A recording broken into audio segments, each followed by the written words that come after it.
বেনজির আছেও, র্যাব আছে, আছে, সবকিছু তো দিয়েই তো কাম করাইছে। ওরা কাজ করে, একটা গুন্ডা আছে, পুলিশ আছে, পুলিশই তো বড় গুন্ডা, গুন্ডা লাগে না তো। He has the power of Bangladesh Army. He has the power of his brothers because they are gangsters. They are mafia. Sheikh Hasina, the mother of mafia, the mother of mafia, the mother of mafia, the mother of mafia. বিগত 1 ফেব্রুয়ারি 2021 আল জাজিরার investigative unit Bangladesh বিষয়ক এক চাঞ্চল্যকর documentary প্রকাশ করে, যেখানে উঠে আসে ঢাকা মাফিয়ার লোমহর্ষক সব তথ্য। চমকে ওঠে পুরো বিশ্ব।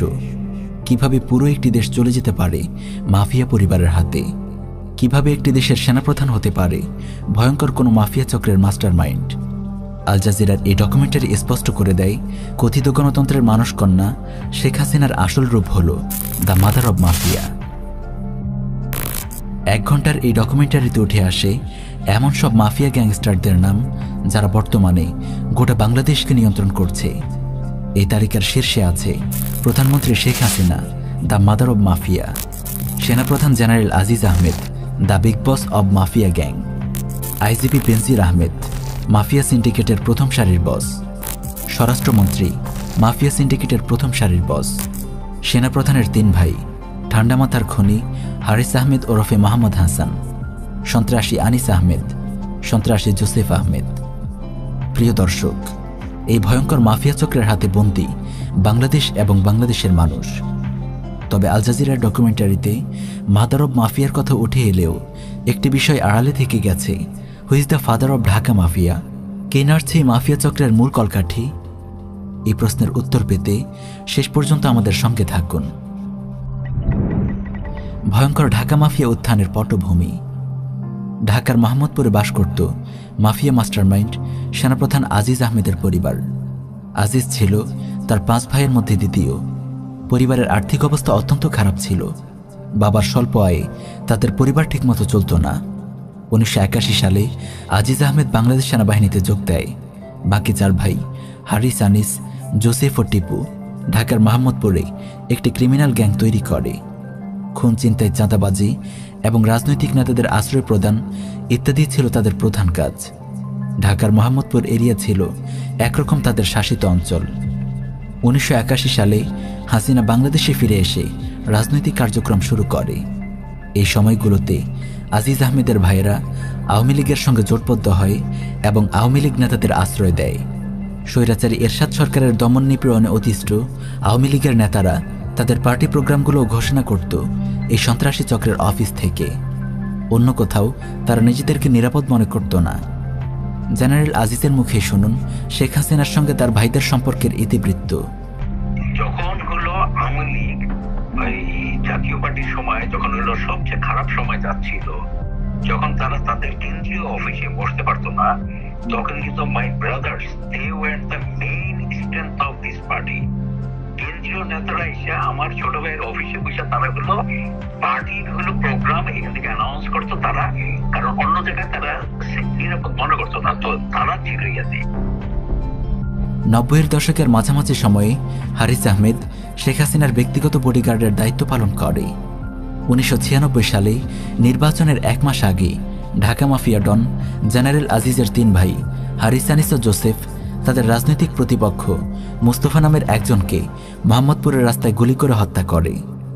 2004 সালে আদালত জোসেফকে মৃত্যুদণ্ড এবং হারিস ও আনিসকে যাবজ্জীবন কারাদণ্ড দেয়। হারিস ও আনিস গ্রেফতার এড়িয়ে দেশের বাইরে পালিয়ে যায়। জোসেফ গ্রেফতার হয়। কিভাবে গঠিত হয় এই মাফিয়া চক্র? The mother of Dhaka mafia প্রধানমন্ত্রী শেখ হাসিনা 2008 সালে ক্ষমতায় আসার পর থেকে তার মাফিয়া চক্র গঠনের দিকে মনোযোগ দেয়। এই মাফিয়া চক্র গঠনে সবচেয়ে বড় বাধা ছিল বাংলাদেশ সেনাবাহিনী। তাই শুরুতেই ইন্ডিয়ার সহায়তায় শেখ হাসিনা পিলখানা হত্যাকাণ্ড ঘটিয়ে 57 জন শীর্ষ সেনা কর্মকর্তাকে নৃশংসভাবে হত্যা করে।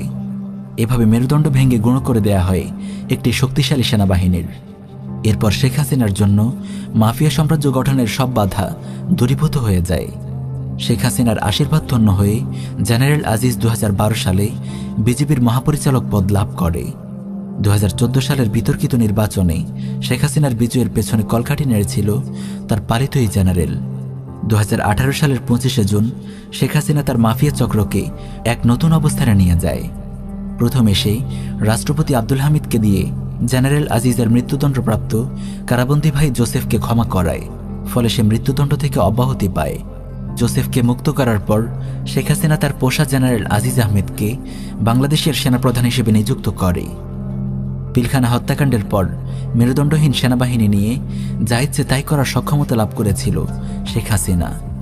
2018 সালে রাতের আধারে ভোট চোরের যে নির্বাচন হয়েছিল, সে নির্বাচনের মাস্টারমাইন্ড ছিল জেনারেল আজিজ।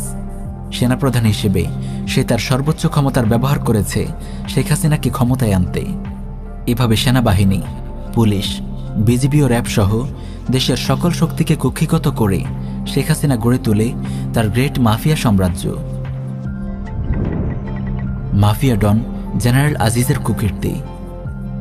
2014 সালে তৎকালীন বিজেপি মহাপরিচালক mafia don general Aziz Ahmed তার পলাতক ভাই খুনি হারিস আহমেদকে তার মাফিয়া কার্যক্রমের অংশ হিসেবে ইন্ডিয়া থেকে হাঙ্গেরি নিয়ে যায়। জেনারেল আজিজ তার জন্য একটি ভুয়া আইডেন্টিটি তৈরি করে দেয়। বিজেপি মহাপরিচালক হিসেবে নিজের প্রভাবকে কাজে লাগিয়ে সে তার ভাইয়ের জন্য জাল বার্থ সার্টিফিকেট, জাল এনআইডি কার্ড, জাল পাসপোর্ট, এমনকি জাল ম্যারেজ সার্টিফিকেটও বানিয়ে ফেলে। খুনি হারিস আহমেদের নতুন নাম হয় মোহাম্মদ হাসান। এই নামেই খুনি হারিস আহমেদ তার মাফিয়া কার্যক্রমের অংশ হিসেবে হাঙ্গেরি ও ফ্রান্সে তার ব্যবসা শুরু করে। মাফিয়া ডন জেনারেল আজিজের সহায়তায় হাঙ্গেরিতে সে বাংলাদেশের আন্তর্জাতিক বিনিয়োগ এবং লেনদেনগুলোতে মিডলম্যান হিসেবে কাজ করে আর হাতিয়ে নেয় কোটি কোটি টাকা। জেনারেল আজিজ শেখ হাসিনার নির্দেশে বিজিবি ও সেনাবাহিনীকে একটি ভাড়াটে গুন্ডা বাহিনীতে পরিণত করে। কুখ্যাত মাফিয়া ডন জেনারেল আজিজ ভালো করেই জানে শেখ হাসিনার নির্দেশে দেশ ও দেশের মানুষের সঙ্গে যে গাদ্দারি সে করেছে, আর্মি চিফ পদ থেকে অবসর নেওয়ার পর সে কোনোভাবেই আর বাংলাদেশে নিরাপদ নয়। তাই তার ভবিষ্যৎ পরিকল্পনা হলো অবসর নেওয়ার পর সে ইউরোপ পালিয়ে যাবে। সেখানে তার ভাই হারিসের মাধ্যমে প্রতিষ্ঠিত বে অফ বেঙ্গল কোম্পানির ডিরেক্টর জেনারেল হবে আর ইউরোপময় ঘুরে বেড়াবে। র্যাব ও পুলিশ দুটি গুন্ডা বাহিনী। এই মাফিয়া সাম্রাজ্যের অফিসিয়াল গুন্ডা বাহিনী হল র্যাব আর পুলিশ। মাফিয়া ডনরা হুকুমের গোলাম এই গুন্ডা বাহিনীকে নিজেদের স্বার্থে ইচ্ছেমতো ব্যবহার করে। ঘুষখোর পুলিশের অফিসাররা সবসময় এমন জায়গায় বদলি হতে চায় যেখানে ঘুষ বেশি পাওয়া যায়, আর এই পোস্টিং পরিবর্তনে কোটি কোটি টাকা আয় করে মাফিয়ার শীর্ষ নেতারা, যাদের মধ্যে আছে স্বরাষ্ট্রমন্ত্রী আসাদুজ্জামান খান, পুলিশের আইজিপি বেনজির আহমেদ এবং জেনারেল আজিজের ভাই সন্ত্রাসী হারিস আহমেদ। হারিস আহমেদের মুখেই শুনুন।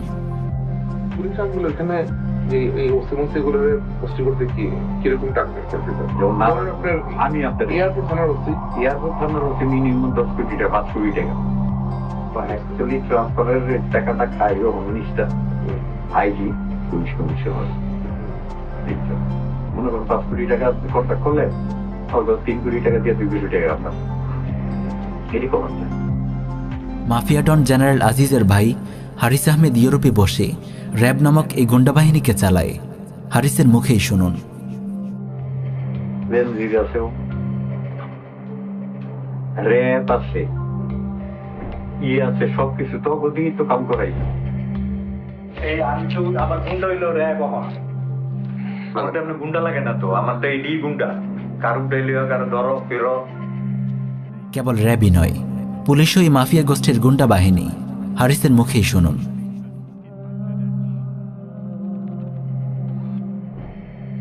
ওরা কাজ করে, একটা গুন্ডা আছে, পুলিশ আছে। পুলিশের তো বড় গুন্ডা, গুন্ডার লাগে না তো। গুন্ডা হন পুলিশ, যার পুলিশ লাইন আছে, তার প্রশাসন আছে, হ্যাঁ হন গুন্ডা। একজন পুলিশ গুন্ডার বক্তব্য আমরা এখানে নমুনা হিসেবে পেশ করছি। এই জাতির পিতার ভাস্কর্য আপনারা ভাঙেন, আপনাদের স্পর্ধা কত বড়। আমি কঠোরভাবে বলতে চাই যে এর পরবর্তীতে যাদেরকে তো ধরা হয়েছে তাদেরকে তো শাস্তির মুখোমুখি, কঠোর শাস্তির মুখোমুখি হতেই হবে। যদি এর পরবর্তীতে এমন কোনো ঘটনা ঘটে, সরকারকে এত দুর্বল মনে করবেন না মৌলবাদী চক্র। একদম হাত কিন্তু ভেঙে দেবো, একদম হাত কিন্তু ভেঙে দেবো। বেনজির আহমেদ জঘন্য এক মাফিয়া সন্ত্রাসীর নাম। জেনারেল আজিজের পর মাদার অব মাফিয়া শেখ হাসিনার পোষা সবচেয়ে বড় গুন্ডার নাম বেনজির আহমেদ। গোপালগঞ্জের এই সন্ত্রাসীকে শেখ হাসিনা একের পর এক প্রমোশন দিয়ে নিয়ে আসে মাফিয়া চক্রের একেবারে শীর্ষ লেভেলে। 2015 সালের 7 জানুয়ারি শেখ হাসিনা তাকে র্যাবের মহাপরিচালক বানায়। তারপর 2020 সালের এপ্রিলে তাকে পুলিশের আইজিপি পদে উন্নীত করা হয়। মিস্টার বেনজির আহমেদকে আমরা প্রায় দেখি মিডিয়ায় বড় বড় কথা বলতে, অথচ সে নিজে হারিসের মতো রাস্তার গুন্ডাদের পালিত কুকুর। সে হারিসের হয়ে বাংলাদেশের নাগরিকদের ফোন ট্র্যাক করে। দেখুন জেনারেল আজিজের ভাই খুনি জোসেফের সঙ্গে মিস্টার বেনজিরের অন্তরঙ্গ মুহূর্তের ছবি। আইনের পোশাক পরা এই কালপ্রিটের হাতে লেগে আছে অসংখ্য মুসলিম তরুণের রক্ত। অগণিত জঙ্গি নাটক সাজিয়ে সে খুন ও গুম করেছে অসংখ্য মুসলিম তরুণকে। একটু আগেই আমরা দেখিয়েছি সন্ত্রাসী হারিস আহমেদের ঘুষখোর সিন্ডিকেটের সেও একজন গুরুত্বপূর্ণ সদস্য। ডকুমেন্টারিতে হারিস আরও বলেছে সে ইউরোপে বসে র্যাব গুন্ডাদেরকে তার প্রতিপক্ষের বিরুদ্ধে লেলিয়ে দেয়। 2019 সালে মোহাম্মদপুরের রাজনীতিবিদ মিজান রহমানের বিরুদ্ধে সে র্যাবকে লেলিয়ে দেয়, কারণ মিজান রহমান হল হারিসের হাতে নিহত মোস্তফা রহমানের ভাই। মোস্তফা রহমানের ভাতিজা মেহেদী হাসানের বক্তব্য শুনুন। Most of the people who is involving in rap, like Lieutenant Colonel or Colonel, they are really close to General Aziz. If General Aziz said, yeah, okay, do it, so that they can do it, because they had the command of General Aziz. He has the power of Bangladesh Army, he has the power of his brothers, because they are gangsters, they are mafia. একজন পুলিশের IGP কাজ করছে হারিসের মতো একজন গুন্ডার পোষা কুকুর হয়ে। লজ্জার ব্যাপার বই কি! শত শত নিরপরাধ মানুষের রক্তে যার হাত লাল হয়ে আছে, ঘুষ ও চাঁদাবাজি করেই যার দিন চলে, এমন একজন শীর্ষ মাফিয়া সন্ত্রাসীর মুখে সন্ত্রাস ও উগ্রবাদ বিরোধী বক্তব্য সত্যিই হাসির ব্যাপার। মিস্টার বেনজিরের কয়েকটি উগ্রবাদী বক্তব্য শুনুন। কিন্তু এখন দেখছি আমরা নিউ ভার্সন অফ ইসলাম, যেখানে ইসলাম শেখাচ্ছে বড় ভাইরা। তো এই যে বড় ভাইয়ের ইসলাম আমাকে বলি, ক্যাম্পাসে কোনো বড় ভাইয়ের ইসলাম প্রচার করতে আসলে সঙ্গে সঙ্গে আমাকে জানা এই বড় ভাইয়ের ইসলাম আমরা নিশ্চিন্ত করতে চাইতেছি। So let us know. We don't have to identify yourself. Just send us an email or something like that, and we are here. A বড় ভাইয়ের ইসলাম আমরা কাজ করে দিচ্ছি নিশ্চিন্ত। Who is the father of Dhaka mafia? আল জাজিরার ডকুমেন্টারি অনেক কিছুর পর্দা উন্মোচন করেছে। আমরা দেখেছি প্রধানমন্ত্রী পরিচয়ের আড়ালে শেখ হাসিনার আসল মুখ, দ্য মাদার অব মাফিয়া। দেখেছি সেনাপ্রধানের পদে বসে থাকা গাদ্দার আজিজ আহমেদের প্রকৃত চেহারা, একজন মাফিয়া ডনকে। দেখেছি আইজিপি রূপে মিস্টার বেনজির আহমেদের আসল মুখ, ঢাকা মাফিয়ার একজন বিশ্বস্ত গুন্ডাকে। আরও দেখেছি স্বরাষ্ট্রমন্ত্রী আসাদুজ্জামান খানের ঘুষ সিন্ডিকেট। কিন্তু আমরা কি ভেবে দেখেছি এই মাফিয়া সাম্রাজ্যের মূল কারিগরকে? কার ছত্রছায়ায় 1 দশকেরও কম সময়ে গড়ে উঠেছে এই নজিরবিহীন মাফিয়া সাম্রাজ্য? Who is the father of Dhaka mafia? Al Jazeera এই বিষয়টি এড়িয়ে গেলেও আমরা সেটি দেশবাসীর সামনে স্পষ্ট করে দিতে চাই। ঢাকা মাফিয়ার বর্তমান খলনায়ক হল গুজরাটের কসাই mister Narendra Modi, the father of Dhaka mafia. বাংলাদেশের অনেক মন্ত্রী এ ব্যাপারে সুস্পষ্ট ইঙ্গিত দিয়েছে। প্রধানমন্ত্রী শেখ হাসিনা বলেছে, বাংলাদেশ ও ভারতের ক্রমবর্ধমান অর্থনৈতিক নির্ভরতা আমরা আনন্দের সঙ্গে স্বীকৃতি দেই। পররাষ্ট্রমন্ত্রী আব্দুল মোমিন বলেছে, ভারত ও বাংলাদেশের সম্পর্ক স্বামী স্ত্রীর মতো। স্বরাষ্ট্রমন্ত্রী আসাদুজ্জামান খান বলেছে, ভারত আমাদের পরীক্ষিত বন্ধু। নরেন্দ্র মোদী ভারতের কুখ্যাত জঙ্গি সংগঠন আরএসএসের একজন ঝানু নেতা। 2002 সালে গুজরাটের মুখ্যমন্ত্রী থাকাকালে সে হাজার হাজার মুসলিমকে হত্যা করে। ইতিহাসে এই ঘটনা গুজরাট হত্যা নামে খ্যাত।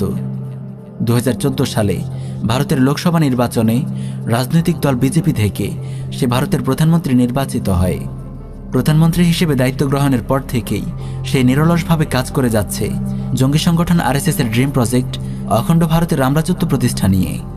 ইতিমধ্যে সে অনেক এগিয়েছে। সংবিধানের 370 ধারা বাতিল করে কাশ্মীরের স্বায়ত্তশাসন কেড়ে নিয়েছে। বাবরি মসজিদ ভেঙে রাম মন্দির নির্মাণ করেছে। মুসলিমদেরকে বাস্তুভিটাহীন উদ্বাস্তু জাতিতে পরিণত করতে পাশ করেছে সিটিজেন অ্যামেন্ডমেন্ট বিল সিএএ। এই আইন বাস্তবায়িত হলে ভারতের মুসলিমদের পরিণতি আরাকানের মুসলিমদের চেয়েও জঘন্য হবে। অতি অল্প সময়ে তার অগ্রগতি উপমহাদেশের মুসলিমদের জন্য এক অশনি সংকেত। শেখ হাসিনাকে দিয়ে ঢাকা মাফিয়া প্রতিষ্ঠা গুজরাটের কসাই নরেন্দ্র মোদীর হিন্দুত্ববাদী এজেন্ডারই একটি গুরুত্বপূর্ণ প্রজেক্ট। ভারতের গোয়েন্দা সংস্থা র 2009 সালে বাংলাদেশের ইতিহাসের বর্বরতম হত্যাকাণ্ড ঘটায় ঢাকার পিলখানায়। হত্যা করা হয় দেশের শীর্ষ আর্মি নেতৃত্বকে, ভেঙে গুঁড়িয়ে দেয়া হয় একটি স্বাধীন দেশের সেনাবাহিনীর মেরুদণ্ড। ভারতের র আর শেখ হাসিনার যৌথ উদ্যোগে সংগঠিত এই নৃশংস হত্যাকাণ্ডই বাংলাদেশে রচনা করে একটি মাফিয়া চক্রের ভিত। 2004 সালে ক্ষমতায় আসার পর মিস্টার নরেন্দ্র মোদীর সার্বিক সহযোগিতায় শেখ হাসিনা গড়ে তোলে এই নজিরবিহীন মাফিয়া সাম্রাজ্য। প্রিয় দর্শক, আপনারা জানেন মরণফাঁদ ফারাক্কা, সীমান্ত হত্যা, টিপাইমুখ বাঁধ সহ বিভিন্ন ইস্যুতে ভারতের হিন্দুত্ববাদী সরকার বাংলাদেশের মানুষের ওপর নানানভাবে জুলুম করে আসছে। তবে নরেন্দ্র মোদীর এই মাফিয়া সাম্রাজ্য প্রতিষ্ঠা অন্য সব ইস্যুর মতো সাধারণ কোনো ইস্যু নয়। এই ইস্যুর সঙ্গে জড়িয়ে আছে এদেশের মুসলিমদের ভবিষ্যৎ, আগামী মুসলিম প্রজন্মের ঈমান আর আকীদা ও অস্তিত্ব সংরক্ষণের মতো স্পর্শকাতর বিষয়। হাসিনা আজিজার বেনজির গংরা তো টাকা আর ক্ষমতার লোভে কসাই মোদের সহায়তায় গড়ে তুলেছে এই মাফিয়া সাম্রাজ্য, কিন্তু মোদির টার্গেট হল উপমহাদেশের রামরাজত্ব প্রতিষ্ঠা। বাংলাদেশের মুসলিমকে সিদ্ধান্ত নিতে হবে তারা বাংলাদেশের এই মুসলিম ভূখণ্ডকে হিন্দুত্ববাদী ভারতের হাতে তুলে দেবে কিনা, এদেশকেও আরাকান কাশ্মীর গুজরাট হতে দেবে কিনা। তাই এই মাফিয়া সাম্রাজ্যকে ভেঙে টুকরো টুকরো করতে হলে মুসলিমদেরকে প্রস্তুতি নিতে হবে এখনই। আরও জোরদার ও শক্তিশালী করতে হবে দাওয়াহ ও ইরশাদ কার্যক্রম, তৈরি করতে হবে ব্যাপক জনসচেতনতা। তবেই এই হিন্দুত্ববাদী মাফিয়া সাম্রাজ্যের কবল থেকে রক্ষা পাবে এদেশের মানুষ।